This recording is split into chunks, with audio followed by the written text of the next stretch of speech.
ഇന്ന് നമ്മൾ ട്രാവൽ ചെയ്യുന്നത് ഇന്ത്യയിലെ തന്നെ ഏറ്റവും വലിയ മൂന്നാമത്തെ സംസ്ഥാനമായിട്ടുള്ള മഹാരാഷ്ട്രയിലേക്കാണ്. മഹാരാഷ്ട്രയിലെ ഒരു പ്രധാന ഹിൽ സ്റ്റേഷനിലേക്കാണ്. അടിപൊളിട്ടാ, എല്ലാവരും ട്രെയിനിന്റെ ഒച്ചപ്പാടൊക്കെയാണ്. അടിപൊളി. ഹർവാഡ് ഇട്ടാ, സ്ഥലത്തിന്റെ പേര് ഹർവാഡാണ്. അങ്കോള കഴിഞ്ഞിട്ട് ഗോകർണ കഴിഞ്ഞു കഴിഞ്ഞാൽ കുറച്ച് സ്റ്റേഷനുകൾ മുന്നോട്ട് പോയി കഴിഞ്ഞാലാണ് നമുക്ക് ഈ ഒരു സ്ഥലം കാണാം. പ്രകൃതി രമണീയമായ ഒരു സ്റ്റേഷൻ എന്നൊക്കെ പറയാം. പാടത്തിന്റെ ഈ പാടം തന്നെ കാണാൻ ഒരു പ്രത്യേക ഭംഗിയുണ്ട്.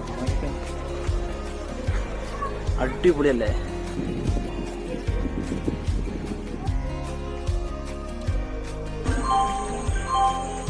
യാത്രക്കാരുടെ ശ്രദ്ധയ്ക്ക് ട്രെയിൻ നമ്പർ